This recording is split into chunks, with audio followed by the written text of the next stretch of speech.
जय हिंद स्टूडेंट्स। और इस छोटी सी वीडियो में हम डिस्कस करेंगे कॉप 30 के बारे में। तो स्टूडेंट्स, पहले आपको मैं बताना चाहूँगा कॉप होता क्या है। तो कॉप का जो फुल फॉर्म है that is conference of parties.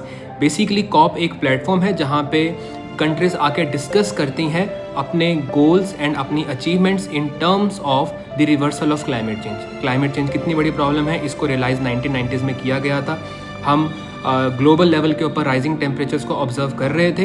तो 1992 में एक फ्रेमवर्क कन्वेंशन साइन की जाती है और इसमें यूएन हेल्प करता है। इस फ्रेमवर्क यानी कि इन रूल्स एंड रेगुलेशंस का जो नाम है, इसका नाम है UNFCCC यानी कि United nation framework convention for climate change. तो 1992 में ये फ्रेमवर्क साइन होता है, 1994 में ये लागू होता है और 1995 से लगातार आपकी कॉप की मीटिंग शुरू होती है। यानी कि UNFCCC जो है मल्टीपल कंट्रीज़ को बुलाता है और उनको कुछ टारगेट्स देता है, उनको कुछ काम करने के लिए प्रेरित करता है, डिस्कस करते हैं क्लाइमेट चेंज के ऊपर। एंड दुनिया का सबसे बड़ा प्लेटफॉर्म है जिसके ऊपर क्लाइमेट की बातें होती हैं। तो मल्टीपल कॉप्स हैं। अगर आपको पेपर पॉइंट ऑफ व्यू से थोड़ा डिटेल में पढ़ना है तो कॉप 1 जो कि आपका बर्लिन में हुई थी, ये इंपॉर्टेंट है। कॉप 3 जिसको हम क्योटो प्रोटोकॉल भी कहते हैं, ये इंपॉर्टेंट है। दोहा डिक्लेरेशन ऑफ 2012, ये भी थोड़ी सी इंपॉर्टेंट है। और सबसे इंपॉर्टेंट जो आज भी रेलेवेंस रखती है वो है आपकी कॉप 21 ऑफ 2015। कॉप 21 में ये डिसाइड किया गया था कि डेवलप्ड कंट्रीज़ और डेवलपिंग कंट्रीज़ की बराबर भागीदारी होनी चाहिए क्लाइमेट चेंज को रिवर्स करने में, ठीक है। क्योंकि क्योटो प्रोटोकॉल ने ये कहा था, जो 1997 में हुई थी, कि डेवलप्ड कंट्रीज़ ने ज़्यादा नुकसान पहुंचाया है इन्वायरमेंट को, तो डेवलप्ड कंट्रीज़ एक लीड लेंगी, वो ज़रा काम करेंगी। डेवलपिंग कंट्रीज़ अगर कम काम भी करते रहेंगे तब भी कोई दिक्कत वाली बात नहीं है। तो 2015 में पेरिस एग्रीमेंट में ये डिसाइड किया गया था और साइन किया गया था कि हर कंट्री अपने अपने NDCs अनाउंस करेंगे। अब NDC क्या होता है? नेशनली डिटरमाइंड कॉन्ट्रीब्यूशंस, ठीक है।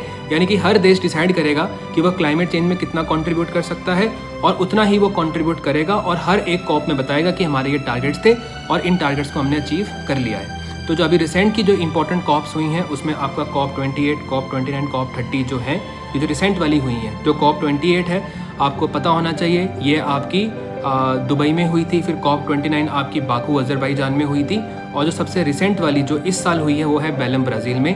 इन तीनों कॉप्स में बात कर रहे हैं कि हमें क्लाइमेट चेंज को रिवर्स तो करना है, लेकिन क्लाइमेट चेंज को रिवर्स करने के लिए हमें चाहिए क्लाइमेट फाइनेंस। तो क्लाइमेट फाइनेंस के ऊपर डिस्कशन चल रही है इन कॉप्स में। और जो कॉप 30 है वो दो चीज़ों की बात करता है कि हमें फटाफट से पैसा इकट्ठा करना है ताकि हम क्लाइमेट के लिए कुछ ना कुछ काम कर सकें। और दूसरी बात करता है कि हमें नेचर का सहारा लेना पड़ेगा क्लाइमेट चेंज को रिवर्स करने के लिए। तो ये छोटा सा डिटेल में हमने बात करी है इस मुद्दे के बारे में। होपफुली आपको पसंद आया हो। एक डिटेल्ड वीडियो इस चैनल के ऊपर आने वाली है सारी इंपॉर्टेंट कॉप्स के लिए। तो थैंक यू एंड जय हिंद।